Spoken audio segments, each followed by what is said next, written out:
Essa cena apareceu pra mim outro dia. Olá, James. E embora ela abra portas para várias teorias da conspiração, para explicações sobre o sistema, poder e manipulação, quando li os comentários a respeito, percebi algo curioso. As interpretações diziam menos sobre o mundo em si e mais sobre as próprias pessoas e como elas enxergam o mundo. Você já vai entender. Assista a cena e me diga você mesmo o que pensa. Depois eu te explico o que entendi. Olá, James. Bem-vindo. Gostou da ilha? Minha avó tinha uma ilha. Nada para se vangloriar. Dava-se uma volta nela em 1 hora. Mas ainda assim era um paraíso para nós. Um verão, fizemos uma visita e descobrimos que o lugar estava infestado de ratos. Chegaram num barco de pesca e passaram a se alimentar de coco. Como se elimina os ratos de uma ilha? Minha avó me ensinou. Enterramos um barril e deixamos ele aberto. Depois colocamos um coco como isca. Aí os ratos vão em busca do coco e põe. Eles caem no barril. E depois de 1 mês, prendemos todos os ratos. Mas o que fazemos depois? Jogamos o barril no oceano? Queimamos ele? Não. Deixamos ele ali. Os ratos começam a sentir fome. E um a um, começam a se devorar. Até que só restam 2, os 2 sobreviventes. E depois disso, matamos eles? Não.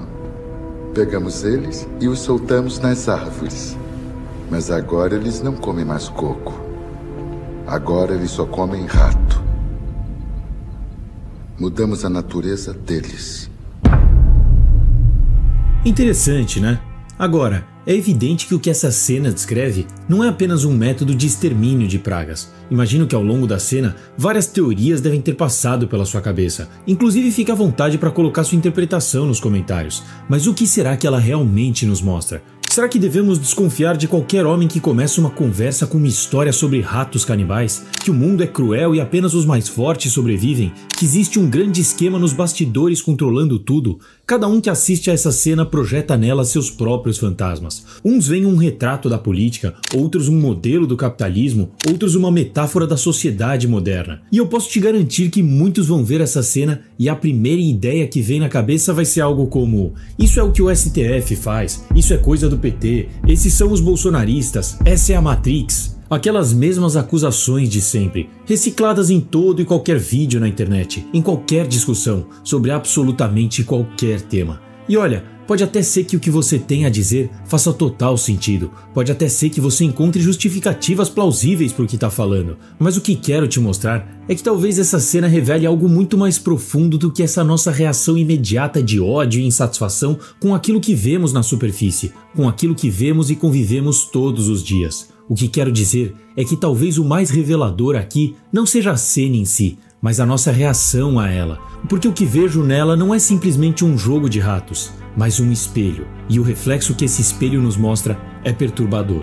Estou te falando isso porque a reação natural da grande maioria ao ver algo do tipo é escolher um lado e culpar o outro. Como se fosse um reflexo condicionado, uma resposta automática, como se fosse um animal treinado, por que não, como um rato no barril. E o pior de tudo é que as pessoas fazem isso e ainda se acham superiores. Acham que sua indignação política os torna mais nobres, que sua escolha de time os torna mais esclarecidos, que defender um lado com fanatismo os torna moralmente superiores, como se o simples ato de escolher um campo de batalha os redimisse da condição patética de peões.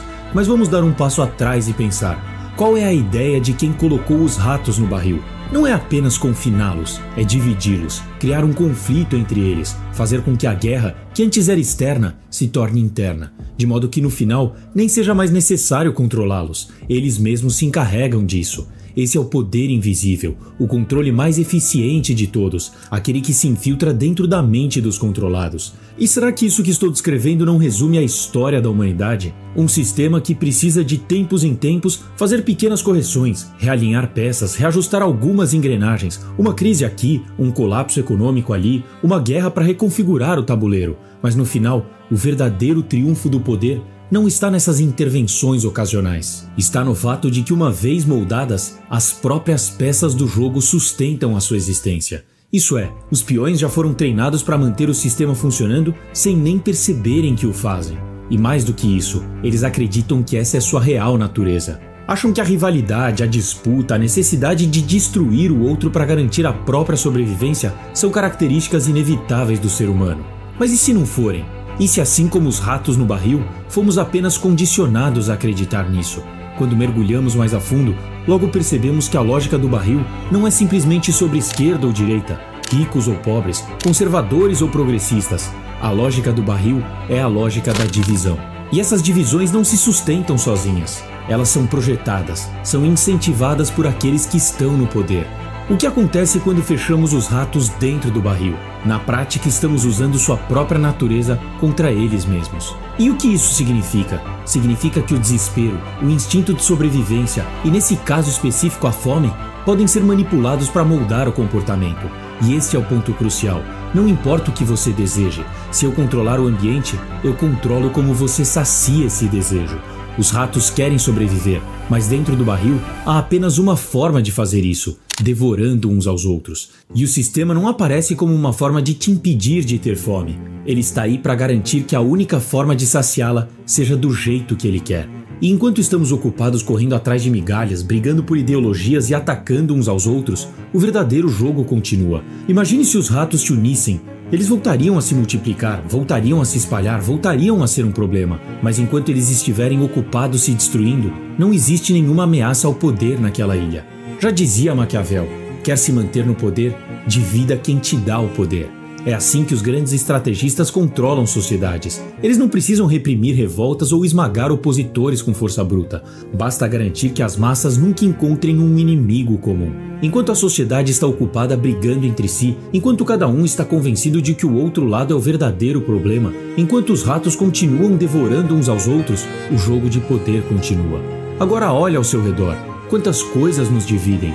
Política, classes sociais, religiões, ideologias e até mesmo o futebol. Perceba como o outro é visto como inimigo, não como alguém com outra visão de mundo, mas como uma ameaça que precisa ser combatida. Não importa o quão parecidas sejam as nossas vidas, se estivermos em lados opostos, nos odiamos automaticamente. Porque a humanidade ama pensar em extremos. Certo ou errado, preto ou branco, esquerda ou direita, estamos programados para escolher um lado, definir um inimigo e acreditar que estamos certos. E quando eu falo de programação, isso pode parecer algo raso e simples de se livrar, mas acredite, não é. Aproveitando, eu até queria te fazer um convite. Eu desenvolvi uma série onde reuni conceitos e ideias densas, que demorei anos para escrever e desenvolver, e por isso infelizmente não disponibilizo ele aqui no YouTube. Mas se trata de uma série de 10 episódios, mais de 4 horas de conteúdo, que eu não tenho dúvida que vão te levar para um entendimento diferente da vida. Dá uma olhada aí nos comentários que recebi de quem já terminou de assistir. E tem mais! Nos próximos dias, vou adicionar um módulo gratuito falando de poder, manipulação, sedução. Quem tiver interesse, dá uma olhada nesse vídeo aqui mesmo no YouTube, onde te explico mais a respeito. Mas voltando para o que eu estava falando, é bem provável que após analisar essa história dos ratos, alguns possam pensar: mas espera aí, o que diferencia a espécie humana dos outros animais é a nossa racionalidade. Nós temos a razão, os ratos não. Por isso eles agem de forma estúpida, sem nem pensar que foram programados para isso. Nós não somos assim. Agora, será que somos realmente tão racionais quanto gostamos de acreditar? Essa crença na superioridade da razão humana é talvez a ilusão mais conveniente de todas. Nietzsche já desmascarava essa falácia há muito tempo. Ele acreditava que o homem não age com base na razão. Ele age movido por impulsos profundos, desejos inconscientes, forças que ele mesmo não compreende. A razão não é a engrenagem que move nossas decisões. Ela é apenas a desculpa que damos para nossas escolhas depois que já as fizemos. Quer um exemplo? Pegue qualquer decisão importante da sua vida. Escolher uma profissão, um parceiro, uma ideologia. Você acha que escolheu tudo isso racionalmente? Que analisou friamente cada variável e chegou à melhor conclusão possível? Nietzsche dizia que isso é uma ilusão conveniente. As nossas decisões não são guiadas pela razão. Elas são guiadas por desejos, impulsos e necessidades que muitas vezes nem sabemos de onde vêm. Na verdade, cada escolha que você faz é o resultado de uma batalha silenciosa entre esses desejos. Pense na decisão de permanecer fiel a um relacionamento. Você pode acreditar que escolhe não trair por princípios, por valores, por amor. Mas Nietzsche dizia que se olharmos mais fundo, perceberemos que não foi a razão que decidiu por você. Foi o desejo mais forte que venceu. Talvez o desejo de manter a estabilidade e evitar a culpa tenha sido maior que o desejo momentâneo da traição. Talvez o medo da perda tenha superado o impulso da aventura. Ou talvez simplesmente a oportunidade não tenha surgido. O que quer que tenha acontecido não foi um cálculo racional, foi um conflito de forças dentro de você. E a razão, ela veio depois, para te contar uma história bonita, uma história na qual você se convence de que sempre soube o que estava fazendo, uma história que te convence que foi você quem decidiu. Mas foi você mesmo? Oscar Wilde dizia que as emoções do homem são despertadas mais rapidamente que sua inteligência. É bem mais fácil sensibilizar-se com a dor do que com a ideia.